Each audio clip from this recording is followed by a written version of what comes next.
गजब का संजोग है ये कि जीवन ज्योति केंद्र का 38वां सदगुरु कबीर महोत्सव का आरंभ है और आज ही संपूर्ण देश 68वां गणतंत्र दिवस मना रहा है।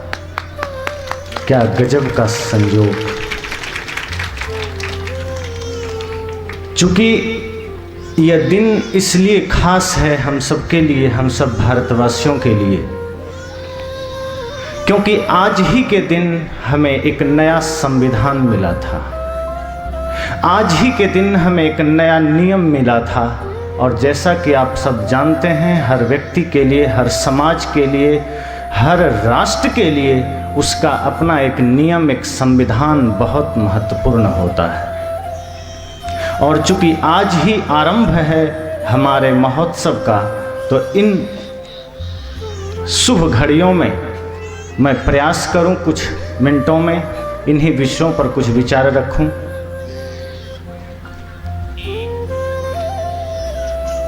जैसा कि सभी लोग जानते हैं, यह भारत की परंपरा रही है, भारत की संस्कृति रही है, भारत की सभ्यता रही है। 10,000 साल के इतिहास में भारत ने कभी भी दुनिया के किसी देश पर आक्रमण नहीं किया। ये सबसे पहला भारत का अपना एक गौरवमय इतिहास। दूसरी बात, सदैव भारत ने दुनिया के लिए सुख की कामना की है। सदैव हमारे देश से पूरी दुनिया के लिए समृद्धि की कामना उठी है, क्योंकि इस भारत की ही मिट्टी से कभी हमारे ऋषियों ने, कभी हमारे मनुष्यों ने सर्वे भवन्तु सुखिनः सर्वे सन्तु निरामयाः का उद्घोष किया था। इसी भारत की मिट्टी से कभी हमारे मनुष्यों ने वसुधैव कुटुंबकम का उद्घोष किया था। इसी भारत के मिट्टी से कभी हमारे संतों ने जियो और जीने दो का उद्घोष किया था। ये गौरवमय इतिहास हमारे देश का है।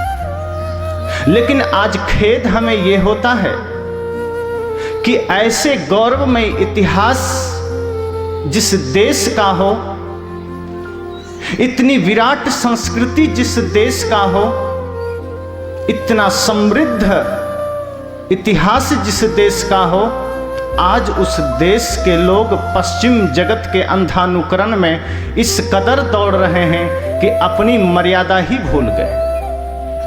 आज आप नजर दौड़ाकर देखें संपूर्ण भारत की स्थिति को, तो आपको सोचने पर यह मजबूर होना पड़ेगा कि क्या इसी देश में कभी महात्मा बुद्ध भी हुए थे?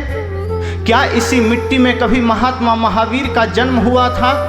क्या इसी मिट्टी में कभी संत सम्राट सदगुरु कबीर साहब का जन्म हुआ था? क्या इसी मिट्टी में कभी बाबा साहेब भीमराव अंबेडकर का जन्म हुआ था? क्या इसी मिट्टी में कभी महात्मा गांधी का जन्म हुआ था?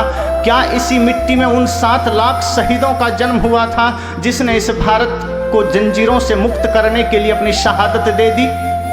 खेद होता है, क्योंकि आज जिस भारत का इतिहास इतना सुंदर रहा हो, जिस भारत की संस्कृति इतनी विराट रही हो, जो भारत कभी विश्व गुरु रहा हो, जो भारत कभी पूरी दुनिया को रास्ता दिखाया हो, आज उस भारत में रहने वाले लोग भारत के इन गौरवमय इतिहास और गाथाओं से अनजान हैं। और खेद तो तब होता है जब हमारे समाज में जिनके ऊपर देश का भार आने वाला है, वो युवा समाज, वो संतान जिन पर कल देश का भार आ सकता है, जिनके कंधों पर समाज का भार आ सकता है, वे लोग अपने पथ से भटक गए। मैं कल से देख रहा हूं सोशल मीडिया पर लोगों के प्रोफाइल देशभक्ति के चित्रों से रंगे हुए हैं। आज तो संदेश जिनका भी आता है, ऐसा मालूम पड़ता है जैसे हर कोई आदमी राष्ट्रभक्ति के रंग में रंग चुका है। लेकिन एक दिन राष्ट्रभक्ति के रंगों में रंग जाने से क्या भारत का कल्याण हो जाएगा?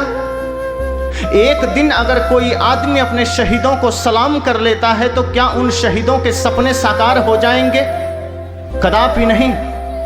एक दिन कभी मातृ पितृ दिवस होता है, उस दिन आप देखेंगे चारों ओर अखबार रंग जाते हैं माता पिता के गुणगान में, सोशल मीडिया रंग जाता है माता पिता के गुणगान में।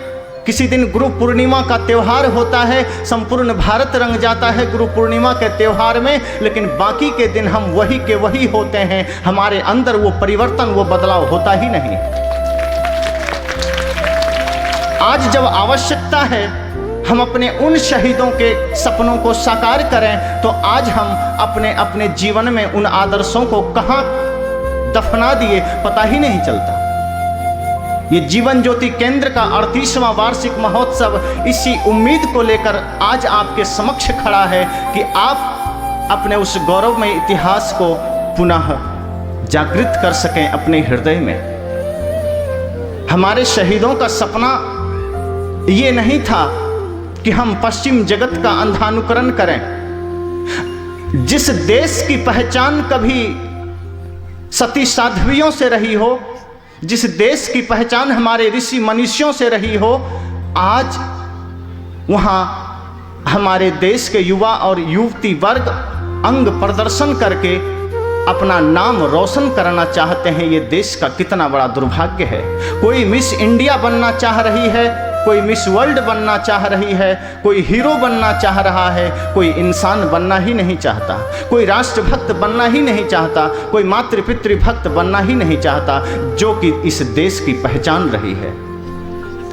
जिस जीवन की पहचान इस देश में कभी सत्य, अहिंसा, प्रेम और करुणा से रहा हो, आज कहीं पद व्यक्ति की पहचान, कहीं प्रतिष्ठा, कहीं धन, कहीं वैभव, कहीं मकान, और हम ये भूल ही जाते हैं कि ये पहचान क्षणिक है।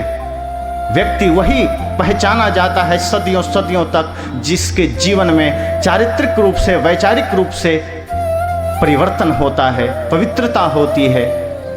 इसलिए इस अवसर पर खास मेरा आग्रह कि जिस अवसर पर आज ये 38वां वार्षिक सत्संग समारोह का आरंभ है, उस गणतंत्र दिवस पर हम सबको एक संकल्प लेना है कि हमारे जीवन में वो परिवर्तन आए, कि हमारे जीवन में वो बदलाव आए, जिस बदलाव की चर्चा भी हमारे संत कर रहे हैं, जिसकी चर्चा हमारे सद्गुरु करेंगे, जिसकी चर्चा हमारे ऋषि मनीषी कर गए, कि हम उसी बदलाव को अपने जीवन में स्वीकार करें। अंग प्रदर्शन हमारी चेष्टा ना हो। सिर्फ एक दिन किसी शहीद, किसी संत, किसी महापुरुष के याद या उनके नाम पर पुष्प मालाएं अर्पित करना हमारा कर्तव्य ना हो, बल्कि उन महापुरुषों के तमाम जीवन दर्शन को हम अपने आचरण में उतारने का हर वक्त प्रयास करें, जिससे कि हम इस देश के पुनः इस देश को गौरवमय बनाने में अपना योगदान दे सकें। आज आप देखिए चारों ओर इस देश की हालत क्या है। सब जानते हैं, आज कोई आदमी अनजान नहीं है, आज यह देश गृह युद्ध के कगार पर खड़ा है। ना मालूम कब ये विषम परिस्थिति विस्फोट कर जाए, ना मालूम यह देश कब उस अवस्था का साक्षी बन जाए, ये पता नहीं। क्योंकि कहीं चीन का बॉर्डर असुरक्षित हो जाता है, तो कभी पाकिस्तान बॉर्डर 24 घंटे भारतीय सेना के ठिकाने पर, और भारतीय सेना पाकिस्तानी आतंकवादी और सेना के ठिकाने पर, जिसका परिणाम हर दिन 2, 3, 4 सैनिक शहीद होते हैं।